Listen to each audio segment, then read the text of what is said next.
So First question. First question, guys. I'm just going to go ahead. I'm going to start the timer here. We'll start with Destiny's kicking it off. Open-ended question: is Islam the path? And I'll just leave it open-ended, and you can go ahead and take how you want. I'm a big champion of American liberal democracy. I think that people like to push certain religions because things become trendy over time.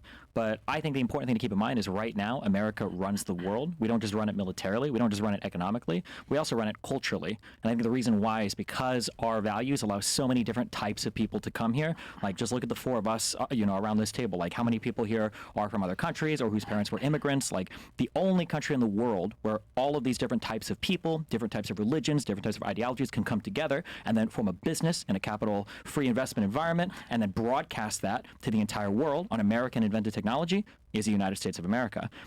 No Islamic country has done that. Ottoman Empire fell. Nobody's replaced it since. None of these Islamic countries are able to take as much culture as we have and kind of like mix them all together in the way that the United States has. And I worry sometimes that people that champion certain types of religions do so in kind of a militant way and do so in a bit of an exclusionary way as well. For instance, you should be able to make fun of anybody who you want. I think that you guys probably agree with that here more than anybody else. I agree with it on my platform, obviously. A lot of Muslim people don't agree with it. In France, when they did the Charlie Hebdo drawings of Muhammad, there were people that broke into that comic facility and they killed people because they were so upset that, people drew the Muhammad, whatever the fuck you say, praise be upon him, and they decided to go and kill the dude, kill multiple people in that attack. So I don't like the fact that for the people that champion Islam, it seems like they do so in an exclusionary manner, that everybody has to be Islamic, that everybody has to be part of their religion, and that they can attack and kill people who disagree with their religion. Because I think one of the most beautiful things about the United States is the fact that we can tell a cop to fuck off, that we can tell a Christian to fuck off, that we can tell a Muslim to fuck off, that we can draw whatever we want, make fun of whatever we want, make porn out of whatever the fuck we want. And I would think that that is the coolest thing in the United States, and I think that that's what allows us to even do what we're doing here today. And I don't think any Islamic country or Muslim majority country has been able to achieve the world domination that the United States has when it comes to military, economy, and most importantly, culture. All right. That's 2 minutes on the dot. Okay. Thank you, Destiny. Sulaiman, I'll turn it to you, my friend. Of course. So first of all, I agree with his analysis of America, right, and American culture in current times. When he's mentioned about advancements, that's right in current times, but then obviously that's failing and it's ignoring the entire history, right? So what that demonstrates is you don't need to be a specific culture or religion, because if you look at history, it was many of the advancements that were made both in science, culture, literature, the Renaissance in terms of Greek philosophy, theology, science. All of it came from the Islamic civilizations, so that they weren't backward, they were actually visionary in the past. Obviously things develop, things change. In terms of Islam being exclusionary, that's completely not true. Like, Islam within or totalitariety allows all religions, cultures and psychologies within it.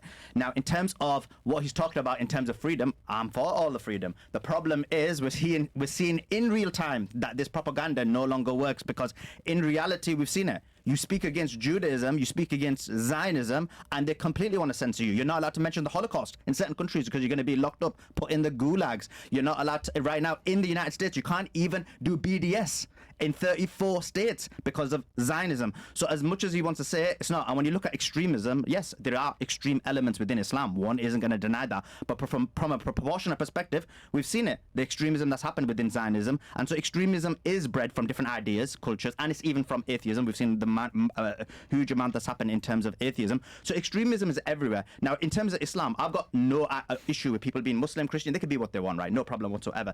My issue is when there's dual standards. So someone like Destiny feels pretty chill about attacking Muslims. No problem, all good, as long as you're willing to debate the ideas, right? But the same type of people basically lose their minds if you're willing to talk about Judaism. They'll call you anti-Semitic. They'll want to put you in jail. So there is these dual standards, and Judaism has the same standards that Islam has. The only difference is someone like Destiny won't call them out, and obviously we know why. So when you say you run the world, I guess America does from a overt perspective, but not from a covert perspective. Okay. I'll turn it over to you, Destiny. What's your response to that? Yeah, there was the Islamic Golden Age. It came and it went. We got democracy from the Greeks. We got multiculturalism, and we got former expanded governments from Romans. We got the whole industrial age from Europe. We got the age of the Catholic Church. These civilizations come and they go, and we don't go back to them. Sometimes people have a lot to contribute to the world, and then we get those things, and then the world moves on. You just never turn around and go back. If there was such an Islamic Golden Age, and if Muslims contributed so much to the world and so much to world culture, why did they lose it all? What happened to it? Why don't we see them continue to dominate today? And so far as like in the United States, you can't make fun of Nazis, or you can't make fun of Jews, or you can't make fun of whatever. You can make fun of whoever you want here. The laws will protect you doing whatever. That doesn't mean you'll necessarily get hosted on any platforms. But I mean, again, like, yeah, there might be some platforms that ban you if you say certain jokes here, but there are certain countries that I go to where if I walk around with just a picture of Muhammad, I don't have to worry about getting banned. I have to worry about getting beheaded. I think there's a significant difference there. I think I'd rather be worried about Susan coming after me on YouTube than I would be about Abdel coming after me to murder me because I said something about his religion that he doesn't like. So, yeah. I think you said Abdul. Abdel. Okay.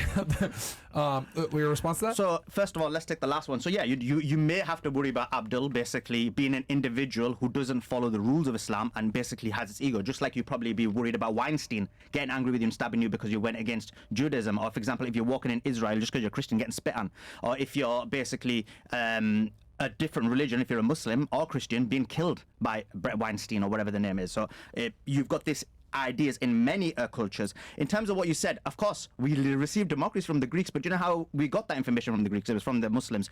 And you're right, civilizations start and end. So in reality, your argument is this is the current civilization, and based on your own argument, it will end. And actually, many historians say that the proletarians within any society become the dominant. And right now, according to even historical literature, the proletarians are the Muslims. So this could be a situation where they take over. But I'm not saying they should.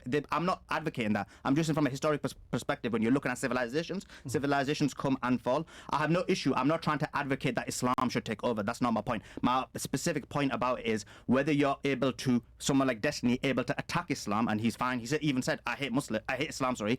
But he would never say about, I hate Judaism, even though Judaism is much more extreme. Any problem someone like him would ever have with Islam, I've always explained and I've always shown that Judaism is much more extreme in all aspects, in all endeavors. So yeah, in terms of YouTube being banned, so yeah, you can deplatform someone, you could take someone's voice away, that's one aspect. But also we've seen the genocidal nature of extremist regimes, whether it comes from all religions or no religions, and we've seen that in real time right now. I have a follow-up question. Just a final point. There's a reason why we're on YouTube discussing this right now, and we're going to be talking about Zionism in Rumble. So that says it all. Okay. So can I'll let you. real Yeah, quick? please Yeah, go ahead just and real then quick, like, follow-up question. I mean, I'll shit on Judaism, but the problem is not many people care.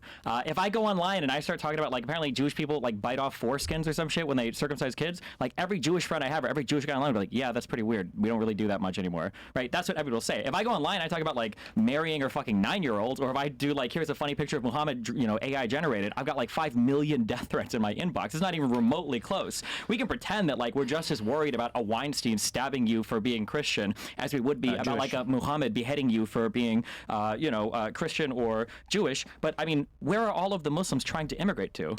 And where are all of the Christians and Jews going? I don't see this reverse, like Christians and Jews feeling like they can find safe havens in these Arab majority Muslim countries. I do see a lot of Muslims from those countries trying to go to Europe and try to go to the United States. And I think there's a reason for that. Okay.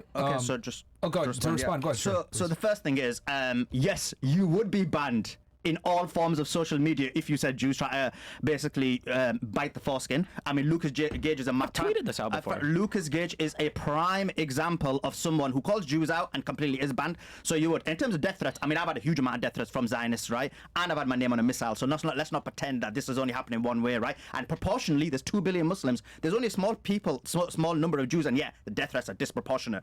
In terms of when you talk about Marinado, is someone like you as an example that you would be willing to mention that. And again, you probably, and I know you don't know the epistemology and the hermeneutics behind that argument, but you wouldn't mention about Judaism, which literally says marry 3-year-olds. And this is an example of when we're mentioned, as an example, when I mention in debates, they lose their minds. They'll block me, they'll try and cancel me. And this has happened on many platforms. So it does happen indeed. I think Weinstein, you meant Weinstein is like a Jewish name, so you probably just got confused there. And the last bit about immigration. So of course, the reason people emigrate to Western countries and not obviously Israel is because due to Zionist agenda, basically Muslim countries have been bombed to the ground. Now, when there's certain countries that have basically not been bombed to the ground, we're seeing emigration happening. We're seeing basically people from Britain go to Dubai and go to UAE. So it's not specifically about that, but it's really about a 20-year, even longer, psychological impact of destroying these countries for Israel. Okay. I know we were meant to talk about that, but you brought There's up like so many immigration. other things. Okay, and we'll get into that. I got one question, and then we'll switch over. Follow-up question, because we've already been on the topic. Is Islam a religion of peace? Who wants to take it first? And I'll go 2 minutes so you can take your stance, and then we can go from there. Who wants to take that first? I can go first, I guess. I don't know if we'll disagree on this. My background is Catholic. I grew up in the Archdiocese in Omaha, Nebraska. I've seen a lot of different things between different Catholic churches. I've seen a lot of different things in a Catholic church. I don't like generalizing any one particular religion because it feels really silly to do so. If you look at the culture and how people operate in Saudi Arabia, and then you compare that to the people, the Houthis in Yemen, you compare that to absolute monarchs in the Gulf states, compared to the secular dictatorship in Egypt, compared to the Islamist dictatorship, the Ayatollah in Iran. There's so many different types of Muslim people all over the world.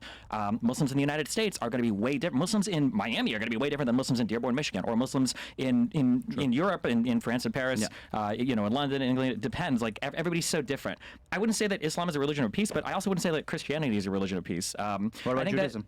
Judaism is, I wouldn't say anything is the religion of peace. I think that people can be violent with religions and people can be not violent with religions. It really just depends on the individual actors. I do think that Islam kind of has a problem sometimes, and that Islam kind of has baked into it more political ideology, which I think can be problematic. But I mean, there are like 2 billion Muslims on the planet, and I think that they're, ironically enough, that was brought up in the last point, is like these countries have been destroyed. I mean, I'm pretty sure that Arabs have probably killed each other more than any Western intervention countries have, at least for the 1900s and onwards. So, or the 1920s and onwards, at least. So, yeah. Real quick, Destiny, So if you're just- going to choose a religion to go to, let's just say you're going to choose a religion to go towards, which would it be? Islam, Christianity, We know the answer. Buddhism? Well, I feel like, damn, if Jews run the world and they're secretly in Exactly. charge of fucking everything, I feel like I want to be with those dudes. Okay. I feel like from all the things that I've learned about religion, Yeah. I like Christianity because I feel like the coolest cheerleader guy is Jesus, because he's super selfless. He's strong. He's God. He does all this shit, but he handles. He treats everybody with respect, even sinners. Don't judge the sinner, judge the sin. I feel like Jesus is the prime example of, if every single person on the planet could be a particular figure, he would be the one that you would want to be like. So. Awesome. Fuck the Jews for killing him. I'll say that, okay? Oh, All right.